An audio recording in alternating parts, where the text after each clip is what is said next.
Hi everyone, this is Dragoman Translation podcast. We share tips on languages, translation, editing, interpreting, subtitling, and localization. In this episode, our host Umit Ozaydin welcomes co-founder of Taia Translation Services, Matija Kovac. So let's start.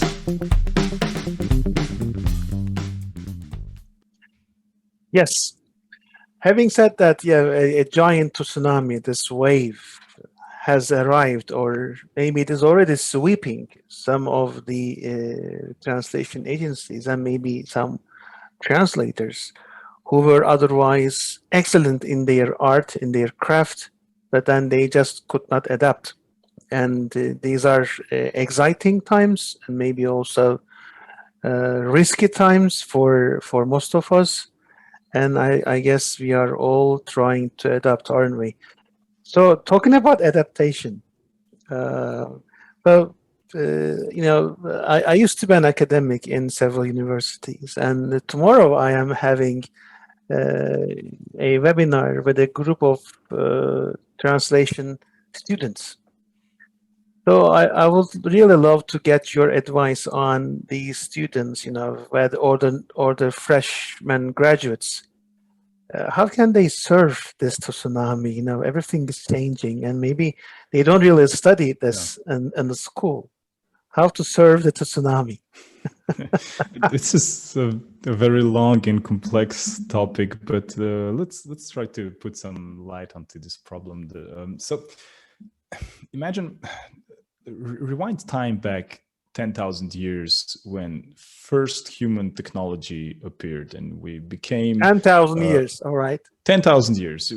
Let's start at the beginning of the human civilization, right? Okay. If you imagine that none of the technology involved in producing food would have ever changed, there would still only be about 2 million people on the entire planet, or maybe a million up and down or something like that. But what I'm trying to say here is that technological development is inevitable, and through this development, normally the human society will change, and a lot of the automation that we've seen ever since the Neolithic until the industrial age, and of course in the last 150 years, and so a lot of it has led to very fast and very, very deep changes in the way we work, the way we live, and all of that.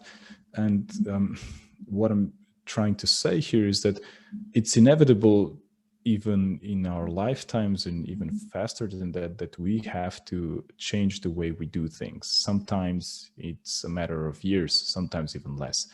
And one of the things that, as someone who's involved in the technology a lot and the computers and all that, I see this on a daily basis, and it's hard for me to keep up, even though I'm a huge computer nerd, to keep up with all the changes in the technology.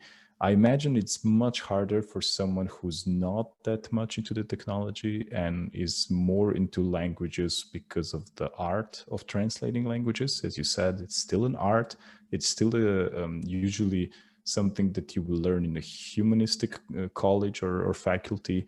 And it's one of the few things in these humanistic faculties that is changing so rapidly because of the technology. I mean, geology didn't change much, or philosophy hasn't changed much because of the technology. Psychology maybe has a little bit, but again, languages are much more, much more at need to change because of all the technological changes that are out there. So what I would say to new translation experts that are coming out of college these days is you shouldn't be afraid of this technology, or you shouldn't be like one of those people like ludists, remember back in the industrial age, that were setting machines on fire because they lost their jobs. That doesn't help the problem. You have to become part of the movement in order to be able to survive.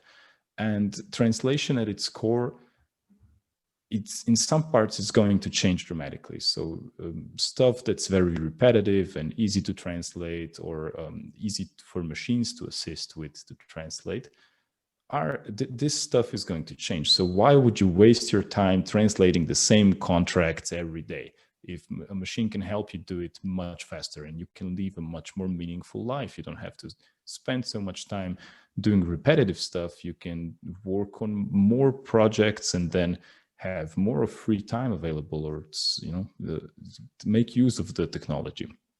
But again, I do believe that with this birth of all of this technology, the demand for translations will also increase because the translation services will become so much more available to the entire community.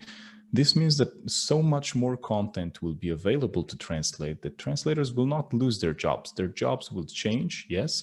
And in some cases, even that not. Like content, like let's say marketing content that's very, let's say advertising copy, or literature and things that are very, very specific about how they are translated and are not just contracts or technical manuals or day-to-day stuff that needs to be translated, but someone wants to translate it. That is still going to be done the good old-fashioned way, as it was done 10,000 years ago by a human. So this brings us full circle. There's a lot that automation can do, but then still some things just have to be done by hand, and it will remain so for a long time, I see. Again, you're muted. Oh my. I hope I'm making any sense. I keep coming with extremely long sentences. No, you sound philosophical. I am. Well, it's a philosophical question, isn't it? Yeah, but a little pragmatism or some concrete examples will help. Sure, we can go back and try and get this angle in as well if you'd like. No. I will have it. I enjoy the ride, so let me further this with a joke. We will cut this part, but no, you are who you are. I mean, let's be natural. I mean, let's not be robots. I hate those doctored interviews. What can you say to translators? They you picked the wrong job. I mean, you're good. No. Will not exist by the time you finish college. I mean, it's almost true that a lot of them will just not be working in this industry.